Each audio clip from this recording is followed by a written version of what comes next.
রাজনীতি অনেক বড় জিনিস। হাজি সাহেব মানে একটা অন্য একটা জায়গায় চলে যায়, লেভেলের মানুষ।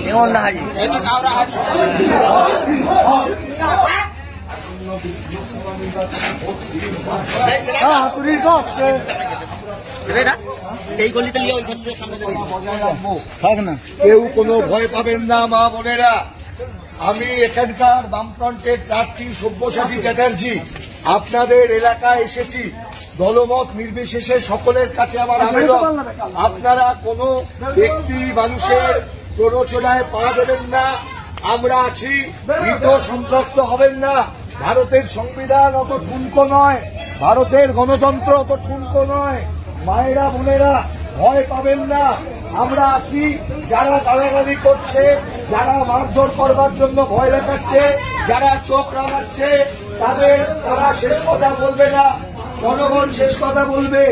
আমরা এসেছি, আমি প্রার্থী এখানকার সব্যসাচী।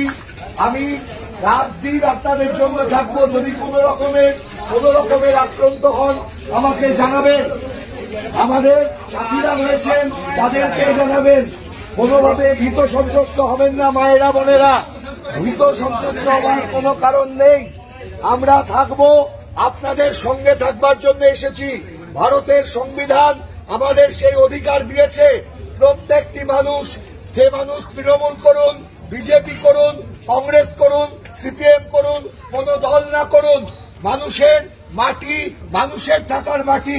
এখানে যদি কেউ কোন রকমের প্ররোচনা দিতে চান, আমি তাদের উদ্দেশ্য করজোড়ে বলছি, দয়া করে প্ররোচনা দেবেন না।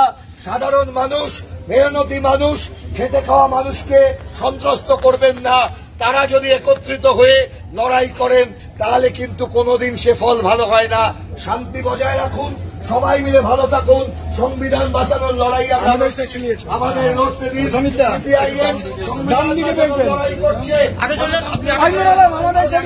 মানুষকে বাঁচানোর লড়াই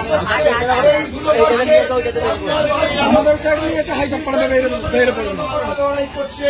আপনারা আমাদের সাথ দিন, আমরা আপনাদের সঙ্গে আছি।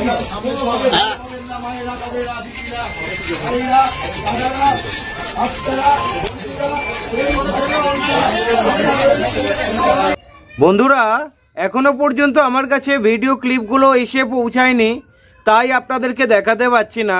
আপনারা নিশ্চয়ই শুনেছেন হাওড়া সাকরাইলে সব্যসাচী চ্যাটার্জির একটা মিছিল ছিল।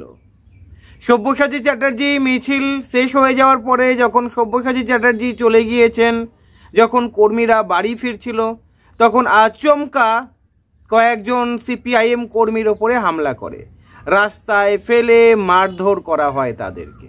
বামেরা অভিযোগ করছে তৃণমূলের তরফ থেকে এই হামলা চলে, কিন্তু তৃণমূল অস্বীকার করছে। অ্যাকচুয়ালি আপনারা দেখছেন বিভিন্ন জায়গায় তৃণমূলের মিছিলে হামলা চলছে, তৃণমূলের বিরুদ্ধে কটূক্তি আমাদের কানে আসছে।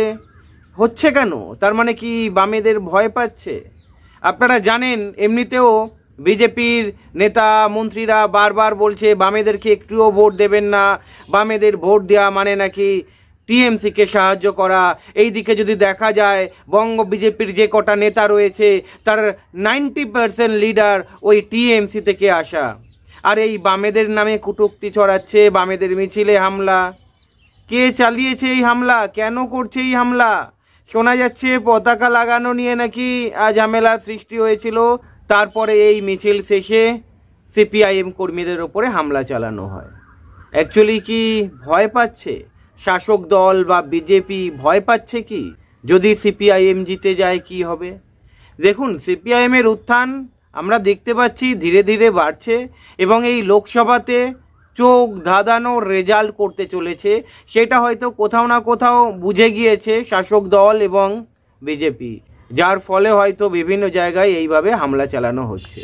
তবে এই যে হামলা চালিয়ে কি লাভ হবে? কি লাভটা হবে? ভোট তো দেবে মানুষকে। যদি সঠিকভাবে ভোট হয়, মানুষ যদি ভোট প্রয়োগের অধিকার পায়, আপনাদের কি মনে হচ্ছে বিজেপি টিএমসি জিতে যাবে? অতটা সোজা নয়। মানুষ কিন্তু ভোট প্রয়োগের অধিকার অনেক জায়গায় পাচ্ছে না। আমরা দেখেছি ত্রিপুরাতে কি ঘটেছে, বিজেপি ত্রিপুরাতে কি ঘটিয়েছে। ত্রিপুরা পশ্চিম লোকসভা কেন্দ্রে আপনারা শুনেছেন নিশ্চয়ই 49টা বুথের মধ্যে 33টা বুথে পুলিং এজেন্টকে বসতেই দেওয়া হয়নি। আপনারা জানেন কত মানুষ ভোট দিতে যেতে পারেনি, কিভাবে ছাপ্পা চলেছে। পশ্চিমবঙ্গেও কি এরকম কোনো ছক কষছে নাকি? এই যে হাওড়াতে সব্যসাচীর প্রচারে হামলা চালাচ্ছে যাতে মানুষ ভয় পেয়ে যায়, মানুষকে মারধর করছে, সিপিআইএম কর্মীকে মারধর করছে। তার মানে তো স্পষ্ট বার্তা যে শূন্য হয়ে যাওয়া দলটা, পিছিয়ে পড়া দলটা, যেই দলটাকে ওই স্ট্রিম মিডিয়া দেখায় না, শুধু বিজেপি টিএমসির বাইনারি দেখায়, সেই দলটার উপরে হামলা। কেন এই হামলা চলছে সেই দলটার উপরে বুঝে নিতে হয়। তার মানে কোথাও না কোথাও ভয় পাচ্ছে। ভয় না পেলে হামলা কেন চালাবে? যেই দলটা শূন্য হয়ে যায় খাতায় কলমে, সেই দলটার শক্তি নেই বলা চলে, সেই দলটাকে হামলা চালাচ্ছে। দেখুন, বামেরা বারবার বলেছে এটা 2018 নয় যে মুখ বুঝে সহ্য করে নেবে। আপনারা দেখেছেন গ্রামবাসীরা ঝাঁপিয়ে পড়েছে, বামকর্মীদের ওপরে আক্রমণ হচ্ছে, বামকর্মীরা তো অবশ্যই ঝাঁপাবে, কিন্তু গ্রামবাসীরাও ঝাঁপিয়ে পড়েছে। তারপরে সব্যসাচী চ্যাটার্জি এলেন, তারপরে দৃশ্য নিশ্চয়ই আপনারা জানেন। ভিডিও ফুটেজগুলো আমার কাছে এখনো আসেনি, তাই আপনাদেরকে দেখাতে পাচ্ছি না। এই একটা ভিডিও ফুটেজ আমার কাছে রয়েছে।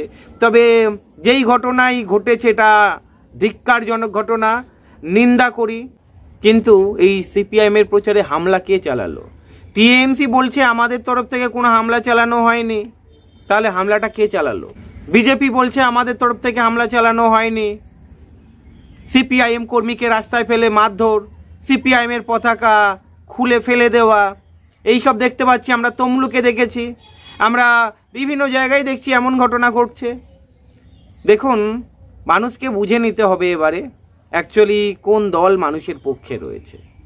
কি বলবো, এই ঘটনা যেটা আমাদের সামনে এলো, এই যে সিপিআইএম এর মিছিলে হামলা, আপনারা কি বলছেন অবশ্যই কমেন্ট করে জানাবেন। ভালো থাকবেন।